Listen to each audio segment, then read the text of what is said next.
Et avec Maurice Santan aujourd'hui, quelques questions. Internet n'a-t-il que des impacts positifs sur l'environnement, sur l'écologie? Est-ce que Internet aussi ne détruit pas l'environnement? C'est la question que Maurice Santan se pose ce matin. Je l'installe avec beaucoup de plaisir d'ailleurs.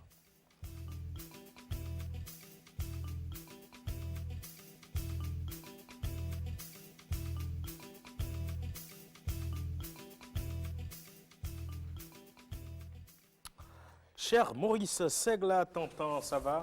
Bonjour Serge, je vais bien et vous-même? Très bien, merci. Bienvenue à vous, hein. Merci. Ouais, vous qui êtes sur l'Internet tous les jours, est-ce qu'il vous arrive de ne pas aller surfer un jour?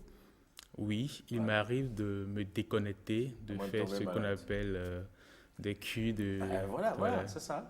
À partir du moment où vous faites une cure, c'est que vous en abusiez auparavant. absolument. Donc Voilà. il faut de temps à autre se déconnecter pour se Ouais. reconnecter à ce qui est matériel, ce qui est Mhm. vrai, ce qu'on voit, ce qu'on appelle la vraie vie, quoi. Il faut marquer un break. Absolument. Et donc aujourd'hui, on se pose une question toute simple, peut-être bête, les autres l'auraient dit, hein. Internet est-il écolo? C'est la question. Elle n'a peut-être l'air de rien, mais à l'heure de la lutte contre le réchauffement climatique, on se demande si Internet est un ami ou un ennemi de la planète. Alors, que savons-nous exactement de l'impact de l'Internet sur la planète? Alors, lorsque nous naviguons sur Internet, il faut savoir que nous consommons beaucoup d'énergie et nous générons des gaz à effet de serre, notamment le CO2. Les photos que nous publions sur Facebook, par exemple, sont stockées sur ce qu'on appelle, ou bien dans ce qu'on appelle les centres de données, c'est ce qu'on appelle les data centers, qui sont alimentés à l'énergie et qui produisent donc beaucoup de CO2. Ces data centers sont également à la manœuvre lorsqu'on regarde un film sur Netflix ou bien on regarde une vidéo sur YouTube ou même lorsqu'on stocke de l'information, des données sur le cloud, donc dans Google Drive ou bien dans Dropbox. On estime par exemple qu'un mail envoyé équivaut à euh, 20 grammes de CO2 produits. Or, chaque heure dans le monde, c'est 8 à 10 milliards de mails qui sont envoyés.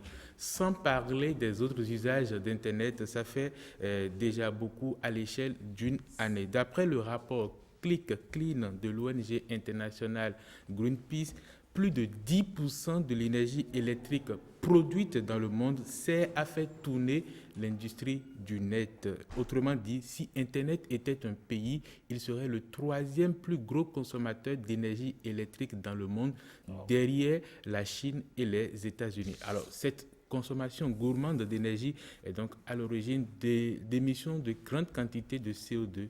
Internet émet ainsi autant de CO2 que le trafic aérien mondial, ce qui correspond à 2% de l'ensemble des émissions de gaz à effet de serre sur la planète. Et il faut dire que les matériels que nous utilisons aussi sont à l'origine d'une certaine dégradation de la planète. Pour fabriquer le téléphone portable que vous avez, les ordinateurs que nous utilisons, on va utiliser des ressources minières, des matières premières dont l'exploitation, l'extraction est à l'origine de la pollution. Et lorsque ces outils-là, ces matériels-là sont en fin de vie, leur recyclage aussi va générer de la pollution. Et il faut savoir qu'il y a des dizaines de matières premières qui entrent en ligne de compte dans la construction, dans la fabrication des outils, donc le matériel, et tout n'est pas recyclable.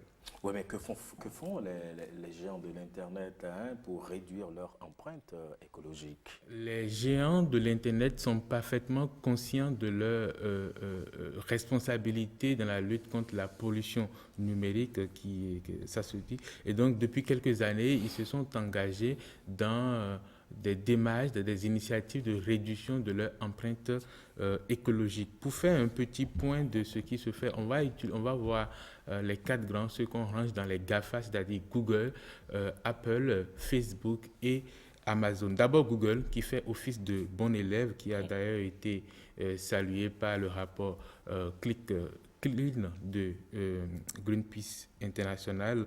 En 2017, le géant américain a annoncé avoir atteint son objectif d'acheter autant d'énergie renouvelable qu'il en utilise.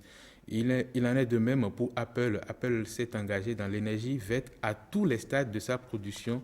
Ses data centers sont ainsi alimentés en énergie renouvelable, ainsi que ses magasins et ses bureaux. Et dans cette quête de réduction de l'empreinte écologique, Apple a d'ailleurs décidé de livrer sa dernière montre connectée sans tête de chargeur, histoire d'encourager ses clients à garder leur ancien matériel. Pour ce qui concerne Facebook, après avoir été longtemps à la traîne, le réseau social s'est aussi engagé à s'alimenter à 100% en énergie renouvelable d'ici la fin de l'année 2020. Enfin, il y a Amazon qui n'est pas encore un modèle. Cependant, l'entreprise de Jeff Bezos multiplie les efforts pour réduire sa pollution numérique en investissant dans les panneaux solaires. D'autres géants du net ne font pas autant d'efforts, ils font beaucoup moins d'efforts pour la planète. C'est le cas de Twitter, de Netflix ou encore de LinkedIn. Ils sont tous pointés du doigt dans le rapport Click Clean de l'ONG Greenpeace.